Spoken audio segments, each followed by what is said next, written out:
दोस्तों, आज पुनः इस चैनल के माध्यम से आपका हार्दिक स्वागत अभिनंदन। जैसा कि आपको विदित है कि हम संधि की जो तमाम क्लासें थी वो हमारी पूरी हो चुकी हैं। उसमें हमारे स्वर संधि, व्यंजन संधि और विसर्ग संधि पूर्ण हो चुकी है। अब इसी कड़ी में अगला जो हमारा शीर्षक आएगा वो शीर्षक रहेगा अपना जो टॉपिक रहेगा वो रहेगा समास। दोस्तों, क्या रहेगा? समास। समास जो है समास की जो परिभाषा है दो शब्दों के योग को, वहाँ ध्यान रखना। संधि में क्या था? दो वर्णों के मेल को संधि कहते हैं। दो वर्णों के मेल को संधि। और यहाँ पर क्या है? दो शब्दों के योग को हम क्या कहेंगे? समास। दो शब्दों के योग को हमारे क्या कहेंगे? समास। और दोस्तों ध्यान दें, अपना जो टॉपिक है आज का समास। टॉपिक कौन सा? समास। ये भी दोस्तों कौन सा है? यौगिक शब्द है। कौन सा शब्द है? यौगिक। क्योंकि हिंदी के अंतर्गत यौगिक शब्द होते हैं 4। यौगिक शब्द कितने हैं? 4 होते हैं। उसमें आएगा आपके संधि, समास, उपसर्ग, प्रत्यय। संधि, समास, उपसर्ग और प्रत्यय, 4 शब्द दोस्तों क्या है? योगी। 4 शब्द क्या है? योगी। जिसमें अपना दूसरा जो यौगिक शब्द में दूसरा जो क्रमांक है उस नंबर पे आ रहा है हमारे समास। और इसके बारे में हम डिटेल से आज पढ़ने की कोशिश करेंगे। तो समास की जो बार बार आ चुका है, समास का जो शाब्दिक अर्थ क्या होता है? महिला पर्यवेक्षक में एक बार क्वेश्चन आ चुका है कि समास का शाब्दिक अर्थ क्या होता है। तो दोस्तों, जिस तरह से मैं बोल रहा हूँ आपको, जैसे होता है विद्यालय। शब्द क्या है? विद्यालय। लेकिन उसका अगर हम विग्रह करेंगे, उसका हम क्या करेंगे? समासित पद का जो अलग करने की प्रक्रिया है उसे हिंदी में दोस्तों क्या कहते हैं? व्याकरणिक रूप में विग्रह कहते हैं। और संधि में क्या कहेंगे? विच्छेद। संधि में क्या कहते हैं? विच्छेद कहते हैं। तो विग्रह जैसे है भी विद्यालय, विद्यालय का हम विग्रह करेंगे तो हम क्या लिखेंगे? विद्या के लिए आलय। देखो दोस्तों, कितनी लंबी लाइन है। विद्या के लिए आलय है, इसको छोटा कर दिया विद्यालय, 2 शब्द जोड़ दिए और छोटा रूप हो गया। तो इसलिए दोस्तों प्रश्न आ चुका है कि समास का जो शाब्दिक अर्थ होता है वो क्या होता है? छोटा रूप। क्या होता है दोस्तों? छोटा रूप। और इसे हम किस नाम से जान सकते हैं? संक्षेपण या संक्षिप्त रूप। संक्षेपण या संक्षिप्त रूप। और फिर प्रश्न आ चुका और कि समास का जो विलोम शब्द होता है वो होता है व्यास। समास का विलोम शब्द क्या होता है? व्यास। संधि का क्या होता है? विग्रह। संधि का विग्रह, समास का व्यास। समास का अर्थ है छोटा रूप या संक्षेपण या संक्षिप्त। और 2 शब्दों के योग को कहते हैं समास और 2 वर्णों के योग को कहते हैं संधि कहते हैं। अब समास के जो भेद होते हैं वो भेद होते हैं दोस्तों 6 भेद। कितने होते हैं? 6 भेद। भेद कितने होते हैं? 6। इसके लिए दोस्तों क्या है भी ठीक याद रखनी है। अब के तो धंधा दूंगा। अब के तो धंधा दूंगा। तो अब दोस्तों याद रहो, ये ट्रिक याद हो जाएगी। हम अच्छी प्रकार से हिंदी ग्रामर को हम अच्छी प्रकार से याद कर लेंगे, उंगलियों पर रट लेंगे भी ग्रामर में कौन कौन सी चीज़ है, किस तरीके से हमें परीक्षा में आ जाए तो हमें हल करना है। इसलिए क्या है भाई, अब के तो मैं इसलिए मैं दोस्तों ट्रिक के माध्यम से आपको एक उत्साह बढ़ाना चाहूँगा कि अब के तो धंधा दूंगा। तो अब के तो आपके भी रोजगार लग जाएगा। तो क्या है इसमें? अ से आपको करना है दोस्तों अव्ययीभाव। कौन सा भाव है? अव्ययीभाव। ब से कौन सा है? बहुब्रीहि। ब से बहुब्रीहि। ब से बहुब्रीहि। क से दोस्तों क्या होगा? कर्मधारय। तो क से क्या होगा? कर्मधारय। त से क्या होगा? तत्पुरुष। त से तत्पुरुष। और धंधा से आपको साउंड आ रही वैसी की वैसी द्वंद्व। धंधा से क्या हो जाएगा? द्वंद्व। और दूंगा से क्या हो जाएगा? द्विगु। दूंगा से क्या हो जाएगा? द्विगु समान। अब यहाँ पर 6 भेद हो गए। भेद कितने हो गए? 6। अब यहाँ देखिए इस ट्रिक में भी हमारा पहले नंबर पे क्या आ रहा है? अविभाव समास आ रहा है। तो अविभाव समास को समझने के लिए आपको क्या है? 3 बातें याद रखनी है। अविभाव समास में दोस्तों कितनी बातें याद रखनी है? 3। अब पहला नंबर का अपना कौन सा होगा? अव्ययीभाव। कौन सा भाव है? अव्ययीभाव। अव्ययीभाव समास। अब इसकी परिभाषा में 3 बिंदु ही रखने आपको, और हमेशा जो क्वेश्चन आएगा वो 3 में से आया हुआ है। और उदाहरण या ज्यादा पूछेगा तो उदाहरण पूछेगा। अब इसमें क्या परिभाषा क्या है? अब दोस्तों क्या होता है, हमने क्या कहा था इसकी जो परिभाषा हुई हमारे जो हमने निकाली परिभाषा, इसमें परिभाषा है 2 शब्दों के योग को। कितने शब्दों के योग को? 2 शब्द। अब शब्द होते हैं 2। अब 2 शब्द होगा तो पहले शब्द को इस लैंग्वेज में कहते हैं पूर्व पद। शब्दों को कहा जाता है पद। शब्दों को क्या कहा जाता है? पद। अब अगला जो होगा वो कौन सा होगा? उत्तर पद। कौन सा पद होगा? उत्तर पद। बाद वाला उत्तर, पहले वाला जो होगा वो क्या होगा? पूर्व पद होगा। अब पूर्व पद को हम अपनी लैंग्वेज में क्या लिख सकते हैं? प्रथम। और क्या लिख सकते हैं? पहला पद। इसको यहाँ क्या लिख सकते हैं? द्वितीय। और यह क्या लिख सकते हैं? दूसरा। द्वितीय या दूसरा पद। द्वितीय या दूसरा पद। अब इसमें क्या है, कुछ समास ऐसे हैं या तो पहला पद होगा या दूसरा पद प्रदान होगा, या क्या होगा आपके किसी में दोनों पद प्रदान होंगे या किसी में पद प्रदान होंगे। दोस्तों 4 कंडीशन, या तो पहला या दूसरा या दोनों या होंगे ही नहीं। तो इसमें पहले नंबर का जो अपना समास है अव्ययीभाव, इसमें पहली बात याद रखनी, इसमें इसमें या इसके अंतर्गत पूर्व पद, दोस्तों कौन सा पद? पूर्व पद। इसको हम अपनी लैंग्वेज में क्या लिखेंगे? पहला या प्रथम पद, पहला या प्रथम पद प्रदान होता है। तो पहली बात तो हम क्या रटेंगे? कौन सा पद प्रदान होता है इसमें? पहला पद। कौन सा पद प्रदान होता है इसमें? पहला पद। अब दूसरी बात क्या रटने? इसमें पहला पद, कौन सा पद? पहला पद। इसमें पहला पद प्रायः उपसर्ग होगा। क्या होगा? उपसर्ग होता है। क्या होता है दोस्तों? उपसर्ग। याद क्या रखना है? उपसर्ग। पहला पद क्या दिखेगा आपको? उपसर्ग। आपको अगर परीक्षा में एग्जाम में आ जाए तो पहला पद उपसर्ग हो, उसे कौन सा समास कहते हैं? अविभाव। पहला पद प्रधान हो, एकमात्र विशेषता वाला जो ये समास है और किसी में नहीं होगा पहला पद प्रधान, वो कौन सा हुआ अपना? अविभाव समास हो। तीसरी बात क्या याद रखनी इंपॉर्टेंट है, इसमें दोस्तों अविभाव समास में इसमें एक ही शब्द की पुनरावृत्ति होती है। एक ही शब्द की पुनरावृत्ति होती है। एक ही शब्द की पुनरावृत्ति होती है, यानी एक ही शब्द दो बार दिखेगा। हुबहू शब्द क्या दिखेगा? दो बार। जैसे दोस्तों मैं बोल रहा हूँ धीरे धीरे, तो हुबहू शब्द कितनी बार आ गए? दो बार आ गए। तो ये तीन ही परिभाषा के जो बिंदु है वो याद रखना। पहला पद प्रधान, पहला पद उपसर्ग, एक ही शब्द की पुनरावृत्ति, एक ही शब्द दो बार दिखेगा। तो कौन सा हो गया अपने? अविभाव समास हो गया। अब हम इसमें करेंगे उदाहरण में क्या करेंगे? जैसे आ गया आपके, अब आपको दोस्तों किसी भी शब्द के अंतर्गत आपको दिख जाए यथा, पहला पद क्या दिख जाए? यथा। जैसे आ गया यथाशक्ति, कौन सा शक्ति है? यथाशक्ति। इसका विग्रह क्या करेंगे? शक्ति के अनुसार। किसके अनुसार है? शक्ति के अनुसार। शक्ति के अनुसार। और अपना विग्रह हो गया शक्ति के अनुसार। और यथा देखते, अब आपको परीक्षा में आपको रट लेना है यथा। क्या रट लेना है? यथा। जैसे आगे अभी यथा साध्य, यथा क्रम। अब जैसे बहुत सारे उदाहरण मिलेंगे तो आपको क्या रटना दोस्तों? यथा। क्या रटना है? यथा। अब जैसे आ गया आपके पहला पद, जैसे देखो उपसर्ग आपके आ गया अनुरूप। कौन सा आ गया? अनुरूप। तो जैसा रूप है, जैसा रूप है। अब अनु क्या दिखा आपको? उपसर्ग। अनु क्या दिखा? उपसर्ग। जैसे आ गया आपके सादर। क्या आ गया दोस्तों? सादर। सादर में क्या दिखा? अब इसके टुकड़े करेंगे, संधि भी आनी चाहिए आपको। स प्लस आदर, स प्लस आदर। तो किसके साथ है? आदर के साथ, आदर के साथ, आदर के साथ। तो इसका क्या दिखा? इसमें उपसर्ग। जैसे आ गया आपके सपत्नी। क्या कहेंगे दोस्तों? सपत्नी। तो किसके साथ? पत्नी के सहित। किसके सहित? पत्नी के साथ या सहित। पत्नी के साथ या सहित। इसमें भी क्या दिखा? जैसे दोस्तों अब आपने रट लिया स उपसर्ग। स उपसर्ग जैसे आ गया सपरिवार। कौन सा परिवार आ गया? जैसे आ गया सावधान। तो किसके साथ है? अवधान के साथ। जैसे आ गया आपके सप्रसंग, परीक्षा में आता है सप्रसंग, व्याख्या कीजिए। तो सप्रसंग यानी किसके साथ करनी है? प्रसंग के सहित। तो स भी एक उपसर्ग है और अनु भी एक उपसर्ग है। जैसे आ गया आपके, अब दोस्तों आपको पता होना चाहिए उपसर्ग। दोस्तों आपको सावचेत करो, क्या आएगा? यदि उपसर्ग। अब आपको क्या है? यदि वो उपसर्ग आ जाए, जैसे परीक्षा में आ जाएगा बदरंग। क्या आ गया आपके? बद। आपको क्या दिख रहा है? जैसे उपसर्ग दिख रहा है। बद क्या है? हिंदी में उर्दू का उपसर्ग है। तो दोस्तों आपको गुमराह करने के लिए वो एग्जाम में जो पूछा जाएगा वो आपको पहला, क्योंकि लोगों के दिमाग में आएगा कि बद क्या है? उपसर्ग। उपसर्ग अगर पहला उपसर्ग वो क्या रखेगा? अविभाव रखेगा। तो आपको मैं आपको सावचेत कर दूं दोस्तों कि यदि ऐसा हिंदी का कोई भी उपसर्ग आए, उस उपसर्ग का अर्थ यदि कोई विशेषण हो, यदि उपसर्ग का अर्थ यदि क्या हो? विशेषण हो, तो हमें अविभाव न करके हमें करना है कर्मधारय समास। क्या करना है? कर्मधारय समास। जैसे आ गया बदरंग, तो हम किसके बारे में बात करें? देखो दोस्तों रंग के बारे में बात करें, और उसमें क्या हम बद यानी बुरा, बुरा है जो रंग, बुरा है जो रंग। और ऐसा जो विग्रह करते हैं हम किसमें करते हैं? कर्मधारय में। किसमें करते हैं? भी कर्मधारय में करते हैं। तो दोस्तों पता रहे आपको, अगर उस उपसर्ग का मीनिंग यदि विशेषण निकल रहा है तो संधि अपने समास कौन सा करना? अपने कर्मधारय करना है। बाकी हमें कौन सा करना है? यदि उसका विशेषण नहीं निकल रहा है तो कौन सा करना है? अविभाव। जैसे है और आपके अगला आ जाए, जैसे अविभाव के अंतर्गत बहुत सारे उदाहरण भरे पड़े हैं आपके। जैसे एक है भी दानार्थ। कौन सा शब्द है भाई? दानार्थ। तो यहाँ पर देखो मैं आपको और आगाह करना चाहूंगा, ऐसा कोई भी शब्द हिंदी के अंतर्गत जिसमें पीछे अर्थ आए, जिसके शब्द के अंत में अर्थ आए, लेकिन आपको क्या उस अर्थ का मीनिंग के लिए होना चाहिए। क्या होना चाहिए? के लिए। तभी हम कौन सा करेंगे? अविभाव। कौन सा करेंगे? बाकी ऐसे जो उदाहरण होंगे आपसे पूछा जाएगा कर्मधारय के अंतर्गत। कौन से पूछा जाएगा? कर्मधारय। जैसे आपके आ गया देखो परीक्षा के अंतर्गत आ गया व्यंग्यार्थ। क्या आ गया? व्यंग्यार्थ। अब दोस्तों देखो किसके बारे में बात करें? हम अर्थ के बारे में। किसके बारे में करें? का अर्थ कैसा है? व्यंग्य से युक्त है, यानी व्यंग्य है जिसका अर्थ व्यंग्य है जो अर्थ है। तो यहाँ पर है भी अर्थ के बारे में बात करें। ये दूसरा पद प्रधान है। तो हमें पता है इसमें हमारे अविभाव में कौन सा पद प्रधान होता है?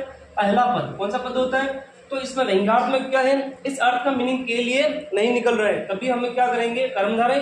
अगर के लिए निकल रहा हो तो हम क्या करेंगे, अविभाव समास करेंगे। दानार्थ यानी किसके लिए, दान के लिए। किसके लिए है, दान के लिए। जैसे आएंगे स्कूल के गेट पे लिखा हुआ था सेवार्थ, क्या लिखा हुआ, सेवार्थ, तो किसके लिए, सेवा के लिए। ज्ञानार्थ यानी किसके लिए, ज्ञान के लिए। जैसे आ गया लाभार्थ तो किसके लिए, लाभ के लिए। जैसे आ गया पुण्यार्थ तो किसके लिए है, हमें पुण्य के लिए। तो दोस्तों आपको सिर्फ और सिर्फ जैसे आ गया ये दो डबल शब्द एक के बारे में, जैसे आ गया लूटम लूट, लूटम लूट। देखो दोस्तों लूट इसमें भी है, लूट केवल सिर्फ किसका फर्क है, माँ आला बीच में। तो हुबहू शब्दों की पुनरावृत्ति होगी, हुबहू शब्दों की पुनरावृत्ति। तो लूट के बाद लूट, लूट के बाद लूट, एक ही शब्दों की पुनरावृत्ति होने पर भी हम कौन सा समास करेंगे, अविभाव। जैसे आ गया मारा मारी, मारा मारी एक जैसा शब्द है। जैसे आ गया आपके धीरे धीरे, जैसे आ गया आपके दिनों दिन, क्या आ गया, दिनों दिन। जैसे आ गया अभी सालों साल, एक हुबहू शब्द मिलेंगे। जैसे आ गया आपके रातों रात, तो रात ही रात में। जैसे आ गया आपका साफ साफ, बताइए समझ में आया क्या आपको, साफ साफ, तो क्या है, बिल्कुल साफ, साफ साफ यानी बिल्कुल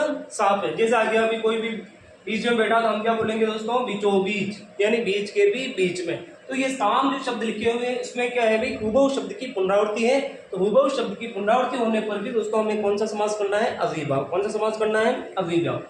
तो हम जो ये पहला जो अविभाव समास पढ़ा है वो आप आगे और अन्य उदाहरणों के माध्यम से भी समझने की कोशिश करना। आपके पास जो भी सामग्री हो उसमें आप हल करने की कोशिश करना। और अब जो दूसरे नंबर का समास है, दूसरे नंबर का है तत्पुरुष समास। कौन सा समास है, तत्पुरुष समास, तत्पुरुष समास। इस समास के अंतर्गत आपको क्या करना है दोस्तों, इसमें दो बिंदु रटना है। कितने बिंदु रटना है, दो बिंदु रटना है। तो अब पहला क्या रटना है कि कौन सा पद प्रधान है, वो वाली बात। अब इसमें दोस्तों कौन सा, क्योंकि इसको दूसरे नंबर पे पढ़ रहे हैं तो दोस्तों हमेशा याद रहे, पहले नंबर पे पढ़ने वाले का प्रधान पद कौन सा हुआ, पहला। इसमें दूसरे में पढ़ रहे हैं तो कौन सा होगा, दूसरा। इसमें और दूसरे को इस लैंग्वेज में क्या कहेंगे, उत्तर पद। इसमें उत्तर पद प्रधान होता है, इसमें उत्तर पद प्रधान होता है, इसमें उत्तर पद प्रधान होता है। अब दूसरी बात क्या रखनी है, ऐसा समास, एकमात्र ऐसा समास है, इसकी स्पेशल विशेषता मान सकते हैं इसको, तो इसके विग्रह में, किसके विग्रह में, तत्पुरुष के विग्रह में, तत्पुरुष के विग्रह में कारक चिन्ह प्रयुक्त होते हैं, कारक चिन्ह प्रयुक्त। ऐसा समास आपसे आप पूछ लिया जाए एग्जाम के अंदर, ऐसा समास जिसके विग्रह करने पर कारक चिन्ह प्रयुक्त हो उसे हम क्या कहते हैं दोस्तों, तत्पुरुष। अब आपके दिमाग में आएगा, स्वाभाविक है, आना भी चाहिए। अब कारक कितने होते हैं हमारे हिंदी के अंतर्गत, 8 कारक कितने होते हैं दोस्तों, 8 होते हैं। अब 8 होते हैं तो आपको यहाँ पर कितने कारक प्रयुक्त होते हैं वो भी आपको संज्ञान में होना चाहिए। अब आपने हिंदी के अंतर्गत हम जानते हैं 8 होते हैं, लेकिन हम क्या पढ़ रहे हैं यहाँ पर समास के अंतर्गत इसका जिक्र कर रहे हैं। तो समास के कितने भेद होते हैं, 6 भेद होते हैं। तो इसमें भी दोस्तों याद है, जिस प्रकार से समास के 6 भेद होते हैं तो कारक चिन्ह भी हम कितने इस्तेमाल करेंगे इसमें, 6 कारक जो चिन्ह है वो कितने इस्तेमाल होंगे इसमें, 6। अब किसको छोड़ा जाएगा, तो फर्स्ट एंड लास्ट को, यानी प्रथम और अंतिम को छोड़ा जाएगा। प्रथम कौन सा हुआ अपने, कर्ता, और अंतिम कौन सा हुआ, संबोधन। कौन सा हुआ दोस्तों, संबोधन। तो इसमें याद रहे कि किसको छोड़ा जाता है, कर्ता और संबोधन को छोड़कर, कर्ता और संबोधन को छोड़कर। तो अपने कारक चिन्ह जो प्रयुक्त होंगे वो कितने हो जाएंगे अपने, 6। दोस्तों कितने प्रयुक्त होते हैं इसमें, 6 प्रयुक्त होते हैं। अब कहाँ से स्टार्ट होंगे, कहाँ से खत्म होंगे, तो आपको दोस्तों एक ही लाइन में याद रहे, कर्म से चालू करेंगे। किससे चालू करेंगे, कर्म से, और हमारा कहाँ खत्म हो जाएगा, अधिकरण।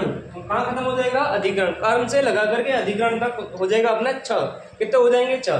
पहला छोड़ दिया कर्ता, अंतिम छोड़ दिया हमारा संबोधन छोड़ दिया। अब इसमें क्या है कि पहला जो जैसा कारक चिन्ह प्रयुक्त हो रहा है उस नाम से ये जाना जाता है। तो हम इसमें पहला क्या कर रहे हैं, कर्म। तो यहाँ पर अपना कौन सा तत्पुरुष हो जाएगा, कर्म तत्पुरुष। अब इसमें क्या याद रखना दोस्तों, क्योंकि हम जानते हैं भी हमारा जो कर्म कारक है उस कारक का चिन्ह क्या होता है, को। कर्म का कारक चिन्ह क्या होता है, को होता है। तो ऐसा तत्पुरुष समास जिसके विग्रह करने पर को प्रयुक्त होता हो उसे हम क्या कहेंगे, कर्म तत्पुरुष। क्या कहेंगे इसमें, कर्म तत्पुरुष। जैसे आ गया दोस्तों यहाँ पर आपके चिड़ीमार, कौन सा मार आ गया, चिड़ीमार। चिड़ीमार में क्या लिखेंगे हम, अब देखो यहाँ पर क्या है भी, ये आपको क्या है भी, ये नहीं बदलेगा, कोई भी शब्द आगे वाला बदल जाएगा, लेकिन किसी भी शब्द होगा तो ये आपके हुबहू चलते ही रहेगा। इसीलिए दोस्तों ये अपना कौन सा पद है, सेकंड पद है, द्वितीय पद है, इसलिए ये पद अपना प्रधान रहेगा, वो अपना कौन सा हो गया भाई, तत्पुरुष हो गया। तो यहाँ पर क्या करेंगे, विग्रह क्या करेंगे, चिड़िया को मारने वाला, उसे हम क्या कहेंगे, चिड़ीमार। और बीच में क्या प्रयुक्त हो गया अपने, को प्रयुक्त हो गया, इसलिए कौन सा हुआ, तत्पुरुष समास हुआ। जैसे आ गया ये शब्द बार बार आया हुआ RS के एग्जाम में, प्राप्तोदक। कौन सा है, प्राप्तोदक है। तो हम जानते हैं कि अगर टुकड़े करते हैं तो यहाँ क्या होगा, प्राप्त प्लस उदक, और उदक किसका पर्यायवाची है? जल का। उदक किसका पर्यायवाची है? जल का। तो प्राप्तोदक किसे कहते हैं? जो जल को प्राप्त हो गया है उसे हिंदी में क्या कहा जाता है? प्राप्तोदक। क्या कहा जाता है? प्राप्तोदक। तो जल को प्राप्त, इसका विग्रह क्या हो जाएगा? जल को, यानी इसको इसी शब्दार्थ से लिखें, उदक को, जल को क्या कहेंगे? उदक। उदक को प्राप्त, उदक को प्राप्त। अब दोस्तों आपको क्या है कि कुछ शब्द ऐसे हैं जो आगे ही दिख जाएंगे, लेकिन जो प्राप्त शब्द यानी किसी भी शब्द हिंदी का हो जिसमें मार शब्द पीछे दिख जाए, वो कौन सा करना है? तत्पुरुष। तत्पुरुष में कौन सा करना है? कर्म तत्पुरुष। अब प्राप्त दिख जाए, ये तो आगे दिखा, लेकिन तमाम जो शब्दों को इसका आपको पीछे ही दिखेगा। जैसे आ गया वह प्राप्त, कौन सा हो गया? वह प्राप्त। किसको प्राप्त है? वह को प्राप्त। जो उम्र को प्राप्त हो जाता है उसे हिंदी में क्या बोलेंगे? वह प्राप्त। कौन सा प्राप्त बोलेंगे? वह प्राप्त। जैसे ये कहे आदर्शोन्मुख, आदर्शोन्मुख। आदर्शोन्मुख का क्या होगा? इसको उन्मुख, आदर्श को उन्मुख, आदर्श को उन्मुख, आदर्श को उन्मुख, आदर्श को उन्मुख, आदर्श को उन्मुख। तो बीच में क्या डाला हमने? को डाला विग्रह करने पर, इसलिए कौन सा हुआ है? कर्म तत्पुरुष हुआ है। अब अगले उदाहरण है, जैसे बार बार आया हुआ है पटवार के एग्जाम में, वनगमन। क्या हुआ है? वनगमन। तो यहाँ पर क्या होगा? करेंगे वन को गमन, वन को गमन। जैसे आप वन के, ये तो सेम रहेगा क्यों? द्वितीय पद प्रधान रहेगा। जैसे यहाँ पर वन की जगह क्या लिखे हम? नगर गमन। तो किसको गमन? नगर को गमन, नगर को गमन। अब गमन यानी जो जाना है। अब गमन के इसका दूसरा रूप भी मिल सकता है आपको, गत। क्या मिल सकता है? गत। अब यहाँ परीक्षा में क्या आ गया? विषय गत। कौन सा गत है? विषय गत। तो यहाँ पर क्या लिखेंगे? विषय को गत, विषय को गत, यानी विषय को गया हुआ, उसे बोलेंगे हम विषय गत। इसी प्रकार से देखो ये शब्द सेम रहेगा, यानी मतलब इसकी जगह बदल जाएगा। यहाँ पर मैं क्या लिख सकता हूँ? कूपगत। कौन सा गत है? कूपगत। तो यानी कूप यानी संस्कृत में किसे कहते हैं? कुएं को। किसे कहते हैं? कुएं। तो कूप को गया हुआ, कूप को गया हुआ, कूप को गत, उसे कहेंगे कूपगत। तो बीच में तमाम जो शब्द पढ़े थे हमने, उसमें बीचों बीच विग्रह करने पर हमारे क्या आया है? क्या आया है? हम यहाँ पर को कर, विग्रह करने पर को प्रयुक्त होगा, हम कहेंगे कर्म तत्पुरुष। विग्रह करने पर को प्रयुक्त होगा, क्या कहेंगे? कर्म तत्पुरुष। अब अगला जो होगा दूसरा, कर्म के बाद कौन सा आता है? करण। तो हमारा किस नाम से जाना जाएगा? करण तत्पुरुष। इसके विग्रह में से या के द्वारा, से या के द्वारा प्रयुक्त होता है, से या के द्वारा प्रयुक्त होता है, से या के द्वारा। अब जैसे बार बार आया हुआ है, जैसे आया रेल यात्रा। क्या आ गया? यदि रेल यात्रा, तो किसके द्वारा यात्रा है? रेल द्वारा यात्रा, रेल द्वारा यात्रा, रेल द्वारा यात्रा। बीचों बीच क्या आ गया? रेल द्वारा आ गया। द्वारा आने पर हम क्या करेंगे? करण तत्पुरुष। बार बार आया हुआ है रेखांकित। क्या आया? रेखांकित। तो किसके द्वारा अंकित है? रेखा के द्वारा अंकित, रेखा के द्वारा अंकित। तो यहाँ पर क्या हो जाएगा? रेखा द्वारा, के द्वारा लिखो या द्वारा लिखो, रेखा द्वारा अंकित, रेखा द्वारा अंकित। जैसे ये बार बार आया हुआ है पटवार के अंतर्गत हस्तलिखित। कौन सा लिखित है? हस्तलिखित। किससे लिखा गया? हाथ से लिखा हुआ, हाथ से। हाथ द्वारा लिखोगे तो भी सही है, से लिखोगे तो भी सही है। तो यहाँ पर क्योंकि हम दोस्तों पता है करण का मीनिंग होता है साधन। करण का मीनिंग क्या होता है? करण जो हमारा जो वो कारक चिन्ह है उसका मतलब होता है साधन। कोई भी काम कैसे वो संपन्न हो रहा है, किस साधन द्वारा संपादित किया जा रहा है, तो उसे हम हिंदी में क्या कहेंगे? करण। क्या कहेंगे? करण। तो वो जो लिखा हुआ है, लिखने का अपना जरिया क्या हुआ? हाथ। और यहाँ पर अंकित क्या हो गया है? तो अंकित करने का साधन क्या हुआ? जरिया क्या हमारा? रेखा। और यात्रा करने का जरिया क्या है? रेल है। तो इसलिए आपको दोस्तों याद रहे, द्वारा यस्य आए तो कौन सा करना हमें? करण तत्पुरुष। जैसे एक शब्द है बाणाहत। कौन सा शब्द है? बाणाहत। दोस्तों इसमें संधि हो जाएगा अपना काम। तो यहाँ पर संधि तो क्या हो गया? बाण प्लस आहत, बाण प्लस आहत। आहत का मतलब होता है दुखी। तो वो जो दुखी है, दुखी किससे है? बाण से हुए। तो वहां पर क्या होगा? बाण से, या बाण द्वारा भी लिख सकते हैं, बाण से आहत। वो आहत होने का कारण क्या है? साधन क्या हुआ? एक तरह से बाण हुआ। जैसे आ गया, ये नहीं आया बाण विद्य। कौन सा आया अभी? बाण विद्य। विद्य यानी बिंदा हुआ, यानी कोई भी किसी भी बार बार वो जैसे आपने देखा होगा भीष्म पितामह सर सोए हुए थे, तो चारों ओर से वो बाण है वो चुभ रहे थे। तो किससे विदे हुए हैं? अभी बाणों से विदा हुआ, बाणों से विदा हुआ, उसे क्या कहेंगे? बाणा विद्य, बाण विद्य। तो जैसे हैं, अब आप किसके, जैसे एक शब्द बार बार आया रत्न जड़ित। कौन सा जड़ित है? रत्न जड़ित। तो किससे जड़ा हुआ है? जड़े होने का साधन क्या हुआ है? रत्न। रत्नों से जड़ा हुआ, उसे क्या कहेंगे? रत्न जड़ी। रत्नों से जड़ा हुआ, उसे क्या कहेंगे? रत्न जड़ित। जैसे आ गया आंखों देखी, आंखों देखी।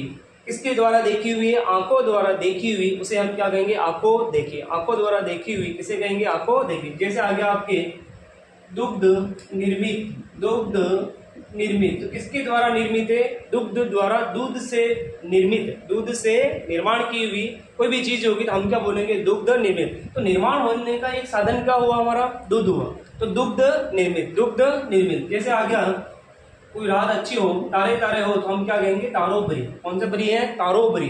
अब आप किससे भरी हुई है? तारों से भरी हुई। इसी प्रकार से ये शब्द अपना इंपॉर्टेंट है, अब ये चेंज होते रहेंगे, ये फिक्स रहेगा। जैसे अब तारों भरी की जगह परीक्षा में क्या आ जाए, यदि आपको रटना है भरी आ जाए, तो कौन सी भरी हो जाए भाई? रस भरी है। हमारी कोई कहानी हो तो हमें क्या कहेंगे? कौन सी भरी है? दुख भरी। तो किससे भरी हुई है? दुख से भरी हुई। किससे भरी हुई है? रस से भरी हुई। किससे भरी हुई है? तारों से भरी हुई। तो ये आपको याद रहे, से या द्वारा आ जाए तो कौन सा समास करेंगे? हमारा कारण तत्पुरुष समास करेंगे। अब अगला जो है तीसरे नंबर का क्या आएगा? सीक्वेंस है, कर्म हो गया, करण हो गया, संप्रदान। कौन सा आएगा? संप्रदान तत्पुरुष, संप्रदान तत्पुरुष। इसके विग्रह में क्या करेंगे? संप्रदान का अर्थ क्या है? के लिए। संप्रदान कारक का अर्थ क्या है? के लिए। दोस्तों इसमें क्या करना, इतना इजी है कि दोस्तों हिंदी के अंतर्गत घर के जितने भी पर्यायवाची होते हैं, आपको भी पर्यायवाची याद कर लेने हैं। घर के तमाम जितने भी पर्यायवाची आप कहीं भी किसी भी पुस्तक में देखोगे, वो पर्यायवाची यदि किसी शब्द के पीछे लगे हुए हो तो कौन सा तत्पुरुष करना है? संप्रदान। कौन सा तत्पुरुष करना है? संप्रदान करना है। अब जैसे आगे आपने देखे रंगशाला। कौन सी शाला है? रंगशाला। अब यहाँ पर क्या है, अभी हम जानते हैं शाला एक घर को कह सकते हैं हम। अब आपने क्या करना, किसी भी शब्द में शाला है ये प्रधान नहीं करना, क्योंकि दूसरा पद प्रधान रहता है हमें। तो रंग के लिए शाला, बीच में हम कौन सा शब्द डाल देंगे? के लिए। तो रंग के लिए शाला, उसे क्या कहेंगे? रंगशाला। जैसे अपने दोस्तों ये पटवार में आया था गुड़शाला। कौन सी शाला है? गुड़शाला। तो किसके लिए शाला है? घोड़ों के लिए शाला, उसे हम क्या कहेंगे? गुड़शाला कहेंगे। अब ये इंपॉर्टेंट है, आपने रट लिया शाला है किसी भी शब्द में, इसके बजाय परीक्षा में चेंज करते हुए एग्जामिनर, तो यहाँ पर क्या आ जाएगा? यदि पाठशाला, किसके लिए शाला है? पाठ के लिए शाला आ जाए। आपके कन्याशाला, किसके लिए शाला है? कन्या के लिए शाला है। अब इसमें आ गया जैसे बालाश्रम। कौन सा श्रम है? बालाश्रम। देखो इसमें संधि भी होगी। अब संधि में क्या होगा? बाल। क्या कहेंगे दोस्तों? बाल। बाल है बच्चों के लिए आश्रम, बच्चों के लिए आश्रम। तो यहाँ पर क्या होगा? बालकों के लिए आश्रम, उसे हम क्या कहेंगे? बालाश्रम। क्या कहेंगे दोस्तों? बालाश्रम। क्या कहेंगे? बालकों के लिए आश्रम, उसे हम क्या कहेंगे? बालाश्रम। तो इसके भी बीच में हम क्या डाल देंगे? के लिए। क्या डाल देंगे? के लिए डाल देंगे। अब इसमें क्या है, अभी और भी बहुत सारे आपको मिलेंगे उदाहरण, जिसमें आपको तो ध्यान रखना, इस पे विग्रह करने पर क्या करेंगे हम? के लिए। विग्रह करने पर क्या करेंगे? के लिए। और आपको याद क्या करना है कि वो घर के प्रयास, घर को हम क्या भी कहते हैं? मंदिर भी कहते हैं। तो आपके परीक्षा में आ गया भाई जल मंदिर। कौन सा मंदिर है? तो वो मंदिर किसके लिए है? जल के लिए।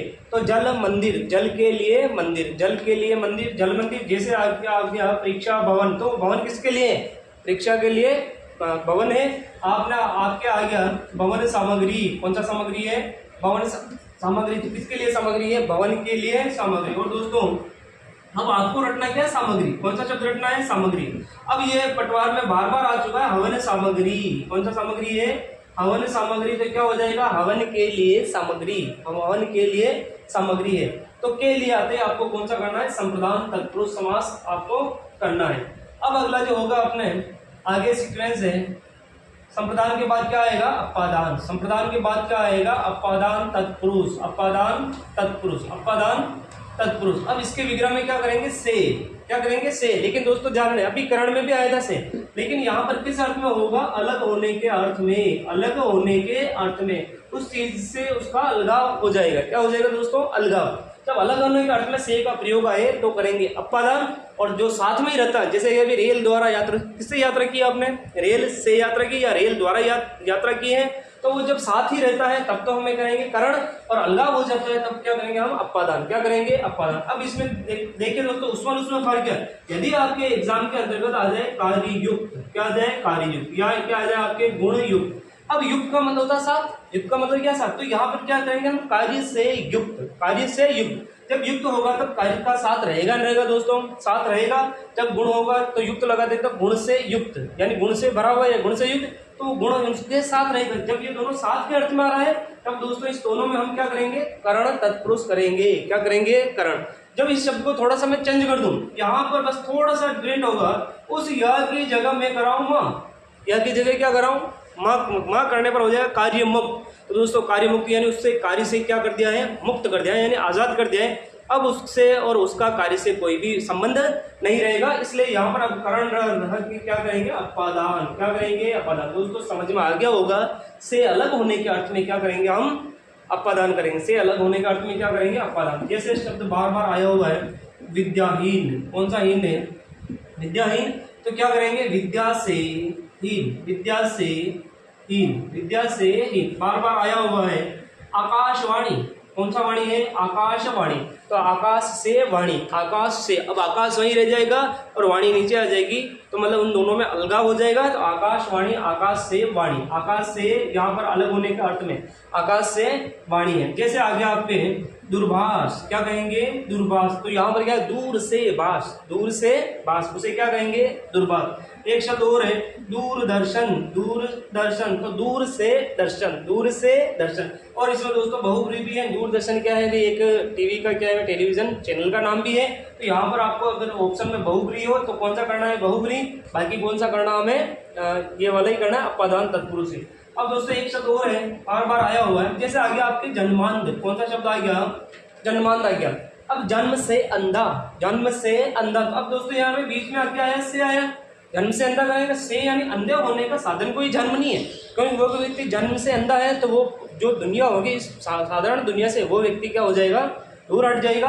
इसलिए यहाँ पर कौन सा दान नहीं करेंगे हम, अपादान तत्पुरुष करेंगे। जन्मान में क्या कहेंगे, अपादान। जैसे कहेंगे कोई व्यक्ति, ये भी देखो, जैसे कामचोर, क्या कहेंगे भाई, कामचोर। एक तो आ गया कामचोर और एक दोस्तों देखना गया, एक क्या आ गया आपकी परीक्षा के अंदर, माखन चोर। क्या आ गया, माखन चोर। देखो दोनों में क्या दिख रहा है, चोर चोर दिख रहा है, समान शब्द दिख रहा है। तो इसमें समान शब्द दिखते हुए यूं नहीं, जो इसमें होगा वो इसमें भी होगा। कामचोर किसे कहेंगे, काम से जी चुराने वाला, काम से जी चुराने वाला। अब काम से कोई किसी भी व्यक्ति को हम काम बताएंगे और कामचोर होगा तो वो क्या करेंगे, हम पास बुलाएंगे और वो क्या भागेगा, दूर भागेगा। तो ये अलगाव होने के अर्थ में, कामचोर कौन से अर्थ में, अलगाव होने के अर्थ में, काम से जी चुराने वाला उसे कहते हैं कामचोर। इसलिए हमारा कौन सा होगा, कामचोर में तो अपादान, कामचोर में तो कौन सा होगा, अपादान, कामचोर में कौन सा होगा, अपादान होगा। यहाँ पर क्या है, शाब्दिक अर्थ क्या है, माखन चोर किसे कहेंगे, माखन को चुराने वाला। अब देखिए दोस्तों बीच में क्या लिखा हमने, को लिखा तो हम पढ़ चुके हैं, कौन सा होगा हमारा, कर्म तत्पुरुष होगा। लेकिन हम जानते हैं कि सबका जो मुखिया होता है, सबका जो लीडरशिप का काम करता है, सबका जो दादा होता है, वो पहले अगर ऑप्शन में बहुब्री हो तो बहुब्री करना पड़ेगा, क्योंकि माखन चोर नाम से एक ही व्यक्ति प्रसिद्ध है, वो भगवान कौन है, हमारे कृष्ण। तो ये तीसरा अर्थ है, तीसरा अर्थ है तो कौन सा करना पड़ेगा हमें, बहुब्री। लेकिन बहुब्री ऑप्शन में नहीं हो तब हमारा कौन सा होगा, है ना। बाकी हम जानते हैं और हमें याद भी रखना है, सबसे पहले प्राथमिकता देते हैं बहुब्री को अगर ऑप्शन में है तो, और बाकी जो होता है सिंपल तरीके से जिसको जो माना गया है वही हमें करना है। तो दोस्तों पता चल गया, ये से अलगाव के जो अर्थ में आता है वो कौन सा होता है, अपादान। जैसे आ गया, बार बार आया हुआ है आशातीत, कौन सा है, आशातीत। तो आशा से अतीत, अतीत का मतलब होता है परे, जो आपने सोचा ऐसा नहीं होगा तो उसमें क्या होगा, अलगाव हो गया, अलगाव हो गया। तो आशा से अतीत, आशा से अतीत उसे कहेंगे आशातीत, आशा से अतीत उसे क्या कहेंगे, आशातीत कहेंगे। अब एक शब्द और बार बार आया हुआ है, अवसर वंचित, अवसर वंचित, अवसर वंचित। तो अवसर से बच जाएगा, वो कोई अलगाव हो जाए तो अवसर से वंचित उसे कहेंगे अवसर वंचित। जैसे आगे आपने अब रट लिया, किसी भी शब्द के पीछे वंचित है, आप दोस्तों ये याद नहीं रखोगे, जो मैं बता रहा हूँ वो याद नहीं रखोगे, आप दोस्तों रोजगार से वंचित हो जाओगे। क्या हो जाओगे, रोजगार से वंचित। तो रोजगार से वंचित उसे क्या बोलेंगे, रोजगार वंचित। तो से अलगाव होने के अर्थ में हमारा क्या हो गया, अपादान। अब जो अगला है इसी सीक्वेंस के अंदर अपादान के बाद का आता है पांचवा जो क्रम है, संबंध तत्पुरुष। कौन सा तत्पुरुष है, संबंध तत्पुरुष, संबंध तत्पुरुष। इसका क्या कहेंगे, विग्रह करने पर का के की, विग्रह करने पर क्या प्रयुक्त होगा, का के की, विग्रह होने पर का के की। दोस्तों इसमें क्या आएगा, जैसे आ गया गंगा जल, कौन सा जल है, गंगा जल। इसका विग्रह करने पर क्या कहेंगे, गंगा का जल, गंगा का जल, गंगा जल। बीच में क्या आ गया अपना, गंगा जल आ गया। जैसे आ गया अभी जलधारा, कौन सा धारा आ गया, जलधारा। आपको ये रखना है, ये अपना क्या है अभी, ये इंपॉर्टेंट है। जलधारा की जगह अपने क्या आ गई थी परीक्षा के अंतर्गत, अमृत, अमृत धारा। कौन सी धारा आ गई, अमृत धारा। तो वो धारा किसकी है, अमृत की धारा। बीच में हमारा क्या आ गया, की आ गया, जल की धारा। बीच में क्या आ गया, की आने पर हमारा कौन सा हो गया, संबंध, जल की धारा। अब जैसे आ गया आपके, अब दोस्तों ये शब्द बताने जा रहा हूं, आपको रटना है, किसी भी शब्द के आगे यदि राज आ जाए, आगे यदि प्रथम पद में यदि क्या आ जाए, पहला पद यदि क्या आ जाए, राज, पहला पद क्या आ जाए, राज आ जाए तो हमेशा और हमेशा आपको कौन सा करना है, संबंध। कौन सा करना है, संबंध। यदि प्रथम पद में राज आए तो करना है दोस्तों संबंध। यदि लास्ट के पद में यानी दूसरे पद, क्योंकि समास में पद ही कितने होते हैं, 2 ही होते हैं, अगर दूसरे पद में राज आ जाए तो आपको कौन सा करना, बचा हुआ शेष कौन सा है अपना, अगला कौन सा होगा, अधिकरण। तो लास्ट में आ जाए तो अधिकरण होगा, पहले आ जाए तो जैसे मैं कहूँगा मुनिराज, क्या कह दूँ, बाद में पढ़ाएंगे लेकिन इसको पहले बता दूं मैं तुलना करके। मुनिराज है तो हम क्या कहेंगे, मुनियों में राजा, मुनियों में राजा। अब यहाँ पर बीच में क्या डाला हमें, मैं डाल दिया, मैं डाल दिया, हमें पता हमारा कौन सा रहेगा, अधिकरण रहेगा। अब यहाँ पहले आ जाए तो हमें क्या कहूँगा, जैसे पहले वाला उदाहरण दूं, राजमाता, कौन सी माता है, राजमाता है। तो आपको ये राज शब्द रटना है भी, आगे राज आ जाए संबंध करेंगे तो किसकी माता है, वो राजा की माता। अब राजमाता की जगह क्या आ जाए, यदि कन्या आ जाए तो किसकी कन्या है, राजा की कन्या। अब कन्या की जगह क्या आ जाए, राज रानी आ जाए, राज रानी आ जाए तो क्या कहेंगे, राजा की रानी, राजा की रानी। तो बीच में आपके के या का या की प्रयुक्त होगा तो हम क्या कहेंगे, उसे संबंध कहेंगे। जैसे आगे आपके राजगण, कौन सा गण है, राजगण। गण बहुवचन होते हैं तो यहाँ पर क्या डालेंगे, राजा के गण, राजा के गण के आते हमारा कौन सा होगा, संबंध तत्पुरुष। कौन सा होगा हमारा संबंध तत्पुरुष। जैसे आगे बार बार आया हुआ है मंत्री परिषद, कौन सा परिषद है, मंत्री परिषद। दोस्तों याद रहे, आप मंत्री और परिषद को यदि डैश करके लिख रहे हो, योजक चिन्ह लगाकर लिख रहे हो तो ये शुद्ध रूप है, ये शुद्ध रूप है। यदि पास में लिख रहे हो तो त्री की मात्रा छोटी हो जाएगी। यह बार बार एग्जाम के अंतर्गत शुद्ध शब्दों के अंतर्गत पूछा जा चुका है। यदि अलग अलग लिख रहे हो तो त्री बड़ा आएगा, यदि पास में लिख रहे हो तो क्या आएगा, छोटा आएगा। तो मंत्री परिषद किसे कहेंगे, मंत्रियों की परिषद। इसी प्रकार से आपको तो रटना है भी परिषद, क्यों, हमारे ये इंपॉर्टेंट है। मंत्रियों की जगह आपके आ गया अभी विद्यार्थी परिषद। कौन सा परिषद है, विद्यार्थी परिषद। तो क्या करेंगे इसमें लिख रहा, विद्यार्थियों की परिषद, विद्यार्थियों की परिषद। अब इसके बाद जो अंतिम बचा हुआ है 6 नंबर का, क्योंकि 6 इसमें चिन्ह प्रयुक्त होते हैं, अधिकरण। क्या है, अधिकरण। और यहाँ पर क्या प्रयुक्त होगा, में या पर, में या पर, में या पर। दोस्तों आपके आ गया जैसे सत्तारूढ़, कौन सा आ गया, सत्तारूढ़। सत्तारूढ़ किसे कहते हैं, सत्ता पर आरूढ़, सत्ता पर आरूढ़। तो बीच में हमने क्या लगा दिया, पर लगा दिया, सत्ता पर आरूढ़, सत्ता पर आरूढ़ हो गया। जैसे आ गया रिक्शा के अंतर्गत आ गया घुड़सवार। कौन सा सवार है, घुड़सवार। कौन सा सवार है, घुड़सवार। तो किस पर सवार है, घोड़े पर सवार, घोड़े पर सवार, घोड़े पर सवार, उसे क्या कहेंगे, घुड़सवार। अब यहाँ पर ये इंपॉर्टेंट है, दूसरा इंपॉर्टेंट होता है अपने।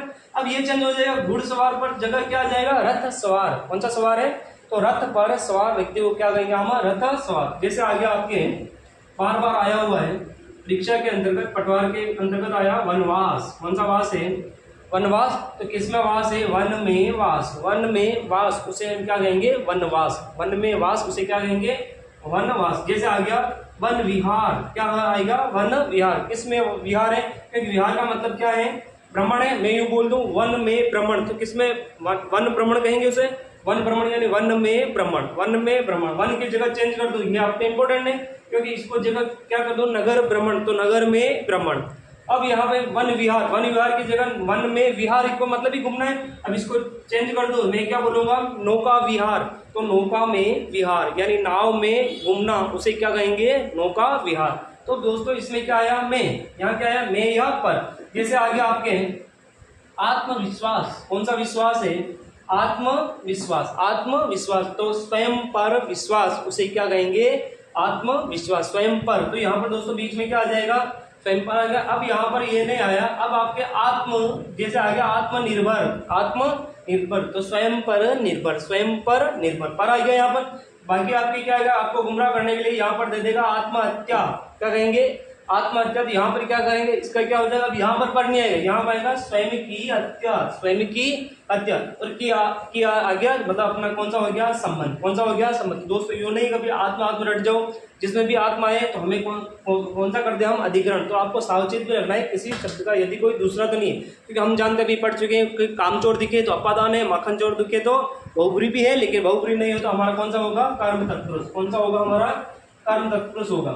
तो अधिकरण में क्या है, में या पर का प्रयोग होता है। अब ये जो तीसरा नंबर का है, तीसरा नंबर का समास के अंतर्गत नाम है कर्मधारय। कौन सा धारय है, कर्मधारय समास, कर्मधारय समास। कर्मधारय समास के अंतर्गत आपको क्या है, दो परिभाषा में क्या रटना है, क्या बिंदु इंपॉर्टेंट है। तो इसमें भी क्या होगा, दूसरा पद प्रधान। कौन सा पद प्रधान है, दूसरा पद। उसको लैंग्वेज में क्या कहेंगे, उत्तर पद। क्या कहेंगे हम, उत्तर पद प्रधान होता है, उत्तर पद प्रधान होता है, उत्तर पद प्रधान होता है। कर्मधारय समास में कौन सा पद प्रधान होगा, उत्तर। कर्मधारय समास में कौन सा पद प्रधान होगा, उत्तर पद होगा। अब इसमें क्या करेंगे, ये बार बार एग्जाम के अंतर्गत आ चुका है, इस परिभाषा से प्रश्न कितनी बार आ चुका है। इसमें क्या होगा, पहला पद, कौन सा पद है, पहला पद विशेषण, पहला पद विशेषण तथा दूसरा पद, पहला पद विशेषण तथा दूसरा विशेष होता है। दूसरा क्या होता है, विशेष। दोस्तों क्या होता है, विशेष। अब विशेष किसे कहते हैं, विशेषण किसे कहते हैं, तो आपको पता है, जिस शब्द से विशेषता बताई जाती है उसे हम हिंदी में क्या कहते हैं, विशेषण। क्या कहते हैं दोस्तों, विशेषण। और जिसकी विशेषता बताई जाती है उसे हम क्या कहते हैं, विशेष। क्या कहते हैं, जैसे विशेषण कहाँ पढ़ते हैं हम, संज्ञा या सर्वनाम की विशेषता बताते हैं उसे हम हिंदी में क्या कहेंगे, विशेषण कहेंगे। जो हमारा उस सेंटेंस के अंतर्गत, उस वाक्य के अंतर्गत जो आपका संज्ञा या सर्वनाम होगा दोस्तों, इस उस लैंग्वेज में क्या कहते हैं, संज्ञा या सर्वनाम को विशेष। क्या कहते हैं, संज्ञा या सर्वनाम को विशेष। और जिस शब्द के द्वारा बताई जाएगी उसे हम क्या कहेंगे, विशेषण। तो आया कि ऐसा समास जिसमें एक पद विशेष और दूसरा पद विशेषण हो, वो कौन सा समास है, अपना कर्मधारय समास। और किस लैंग्वेज से प्रश्न आया हुआ है बार बार, जो विशेषण होगा, जो शब्द विशेषण होगा उसे हिंदी में कहा जाएगा उपमान। क्या कहा जाएगा दोस्तों, उपमान। और जो विशेष होगा उसे क्या कहेंगे दोस्तों, उपमेय। क्या कहेंगे, तो आपको याद रहे, विशेष मतलब उपमेय, विशेष मतलब उपमेय, विशेष मतलब उपमेय, विशेषण मतलब उपमान। आपको क्या याद करना है, तो याद देखिए, विशेष में अंत में क्या आ रहा है, या तो उपमेय में भी अंत में क्या आ रहा है। तो आप क्या है, इधर उधर डिसमिस नहीं हो, आपके याद करने में कोई बात एग्जैक्ट टाइम पे याद नहीं आएगा, आपको क्या करना है, जिसमें यह आएगा वही विशेष मतलब उपमेय। और यहाँ पर भी देखिए विशेषण में क्या है, क्योंकि न का यणा होता है, उपमान में भी क्या आ रहा है, न, उपमान में भी क्या आ रहा है, न। अब यहाँ जैसे एक सिंपल उदाहरण से समझा रहा हूँ, चंद्रमुखी। कौन सा मुखी है, चंद्रमुखी है। अब यहाँ पर देखिए चंद्रमुखी किसे कहेंगे, चंद्रमा के समान मुख वाली को क्या कहेंगे, चंद्रमुखी। किसके बारे में बात करें, तो इंपोर्टेंट क्या है, मुख। इंपोर्टेंट क्या है, मुख। तो अपना कौन सा पद प्रदान हुआ, सेकंड पद प्रदान हुआ, द्वितीय पद। मुख के बारे में बात कर रहे हैं, जिसके बारे में बात की जाती है वो हिंदी के अंतर्गत क्या कहलाता है, विशेष। क्या कहलाता है दोस्तों, विशेष। और ये चंद्रमा के समान किससे उपमा दे रही है, आपको सामने वाला है, सामने वाले को कहते हैं हिंदी के अंतर्गत उपमान। और तो यहाँ पर वो क्या हुआ, विशेषण। क्या हुआ, विशेषण। जैसे सिंपल और शब्द जैसे आ गया नीलकमल। क्या आ गया, नीलकमल आ गया। इसके बारे में बात करें दोस्तों, कमल के बारे में, किसके बारे में बात कर रहे हैं, कमल। तो अपना कौन सा पद प्रदान हुआ, सेकंड पद प्रदान हुआ है। अब कमल का रंग क्या है, नीला। और हमें पता है दोस्तों, हिंदी के अंतर्गत तमाम रंगों के नाम है, रंगों के नाम हमेशा और हमेशा कहाँ रखेंगे, विशेषण में। कहाँ रखेंगे, विशेषण। तो जिसमें उपमान और उपमेय, विशेषण और विशेष हो, वो कौन सा समास होगा, कर्मधारय समास। कौन सा समास होगा, कर्मधारय। अब दोस्तों इसमें क्या है, इसके विग्रह में दो अलग कोई विशेष बात है तो लिखना है। तो जिसके विग्रह में है जो क्या प्रयुक्त होता है, या तो है जो। विग्रह में क्या प्रयुक्त होता है जो। विग्रह में क्या प्रयुक्त होता है जो, या प्रयुक्त होता है के समान। क्या प्रयुक्त होता है, के समान। या प्रयुक्त होता है रूपी। क्या प्रयुक्त होता है, रूपी। तीन शब्द याद है जो, के समान, रूपी। है जो, के समान, रूपी। है जो, के समान, रूपी। जैसे एक शब्द आ जाए, जैसे अभी आया राजीव नयन, राजीव नयन। अब इसके बारे में बात करें दोस्तों, नयन के बारे में। राजीव किसका पर्यायवाची हिंदी में, कमल का। तो इसको में कौन सा शब्द भी आ सकता है आपके, कमल नयन भी आ सकता है।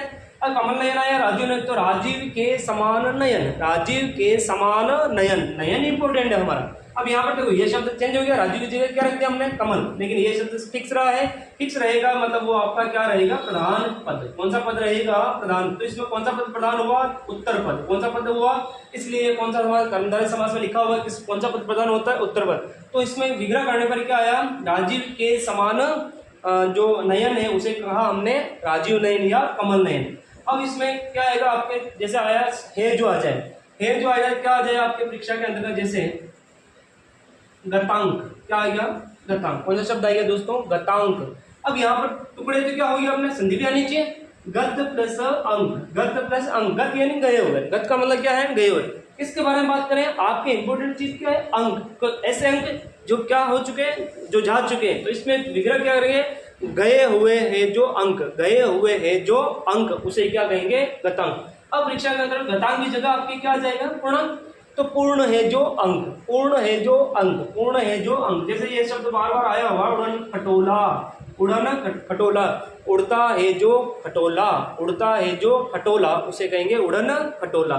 जैसे आ गया जलपरी, जल में रहती है जो परी, उसे कहेंगे जलपरी, जल में रहती है जो परी। जैसे आ गया लाल टोपी, कौन सा आ गया, जैसे लाल टोपी, तो लाल है जो टोपी, लाल है जो टोपी। जैसे लाल टोपी की जगह आ गया आपके काली मिर्च, काली मिर्च, काली है जो मिर्च, काली है जो मिर्च। एक दोस्तों आपको पता होना चाहिए, महा शब्द का कोई भी उदाहरण आया महा से, तो आपको कौन सा करना है, कर्मधारय है। लेकिन दोस्तों सावचेत रहना है, उसका यदि तीसरा अर्थ आ रहा है तो सबसे पहले प्राथमिकता किसको देंगे, हम बहुब्री को, किसको देंगे। जैसे आ गया भाई महामना, क्या आ गया दोस्तों, महामना। अब हम जानते हैं महा आ गया मतलब बड़ा, और बड़ा हिंदी में क्या है, विशेषण, विशेषण आते ही कौन सा करते हैं हम, कर्मधारय करते हैं। महान है जिसका मन, क्या कहेंगे, क्योंकि यहाँ पर क्या है, जिसका अगर कर दिया तो जिसका शब्द करते हैं बहुब्री का उदाहरण है। लेकिन यहाँ क्या है, महान है जो मन, किसके बारे में बात करें, तो उस मन के बारे में बात करें जो महा है, महान है जो मन। लेकिन दोस्तों पता होना चाहिए, महामना नाम से हमारे इतिहास के अंतर्गत एक व्यक्ति महापुरुष प्रसिद्ध हुए हैं। वो महामना कौन है भी, मालवीय जी। कौन है, मालवीय जी को किस उपनाम से जाना जाता है, महामना, मदन मोहन मालवीय, जो बनारस हिंदू विश्वविद्यालय के संस्थापक है। और उसका नाम क्या है, उस महापुरुष के नाम क्या है, विद्वान पुरुष का, मदन मोहन मालवीय, मदन मोहन मालवीय। इसी प्रकार से यदि आ गया लोह पुरुष, कौन सा पुरुष है, तो लोह के समान पुरुष, किसके बारे में बताया, लोह के समान पुरुष। तो अब इसमें भी कौन सा होगा, बहुब्री होगा। बहुब्री नहीं होगा ऑप्शन में, तब हम क्या करेंगे, कर्मधारय, क्या करेंगे, हम कर्मधारय करेंगे। इसी प्रकार से जैसे आ गया आपके वज्रांग, कौन सा आ गया, वज्रांग। दोस्तों इसके टुकड़े करेंगे, टुकड़े करेंगे तो क्या होगा, वज्र प्लस अंग।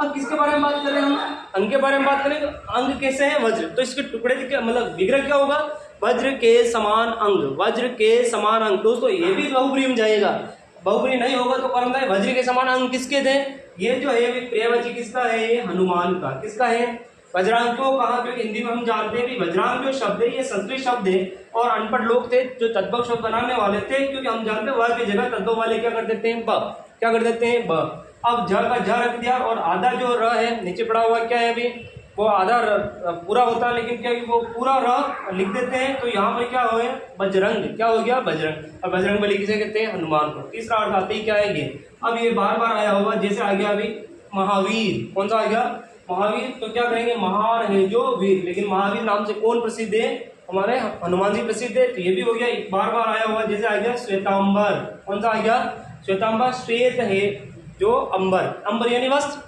अब सफेद है जो वस्त्र है, तो श्वेतांबर क्या है, जैन संप्रदाय का एक संप्रदाय है, इसलिए इसमें भी कौन सा करेंगे, बहुब्री। बहुब्री नहीं होगा तब हम कौन सा करेंगे, कर्मधारय समास ही करेंगे। जैसे आ गया अपने सीताब्ज, क्या आ गया, सीताब्ज। तो यहाँ पर टुकड़े क्या हो गए अपने, शीत प्लस अब्ज, शीत प्लस अब्ज। शीत का मतलब होता है दोस्तों सफेद, शीत का मतलब क्या होता है, सफेद। अब अब्ज क्या लिखा हुआ, अब्ज। अब्ज का अगर टुकड़े करेंगे तो क्या हो गया, अप प्लस जल, अप प्लस जल। और अप का मतलब क्या होता है, पानी। पानी में जन्म लेने वाला कौन है, पानी में जन्म कौन लेता है दोस्तों, कमल। ये किसका प्रेयवची है, कमल का। तो शीत यानी सफेद है जो कमल, सफेद है जो कमल है। तो जान रहे हैं सीताब्ज आ जाए तो कौन सा करना है, कर्मधारय। जैसे आ गया शेलोन्नत, क्या आ गया दोस्तों, शेलोन्नत, क्या आ गया, शेलोन्नत। टुकड़े करेंगे, क्या करेंगे, शेल प्लस उन्नत, शेल प्लस उन्नत। उन्नत का मतलब क्या है, ऊंचा। अब ऊंचा आता है, आपको पता है, ऊंचा, छोटा, बड़ा, लंबा, ये क्या है हिंदी में विशेषण। विशेषण आते हैं, हम कौन सा करेंगे, कर्मधारय करेंगे। तो क्या शेलोन्नत किसे कहेंगे, जो शेल के समान ऊंचा है उसे कहेंगे शेलोन्नत, क्या कहेंगे, शेलोन्नत कहेंगे। तो दोस्तों हमारे जो ये समास हुए 6 वेद थे, 6 में से हम 3 कर चुके हैं, और अपने स्तर पर जो भी है वो तीनों का अभ्यास करते रहे। और अगली जो कड़ी में जो इसका जो पार्ट 2 आएगा, उस पार्ट 2 में हम जो शेष 3 बच्चे हुए उन 3 ही समासों के उदाहरणों का अभ्यास करेंगे। तो आशा करता हूँ इस क्लास के माध्यम से आप अपने स्तर पर अच्छे प्रकार से तैयारी करेंगे, और अच्छे अंकों से अच्छे डिवीज़न बना करके और अच्छे पायदान पे अपना ओहदा हासिल करेंगे, जॉब लगेंगे, ऐसी आशा उम्मीद करता हूँ। जय हिंद, जय भारत।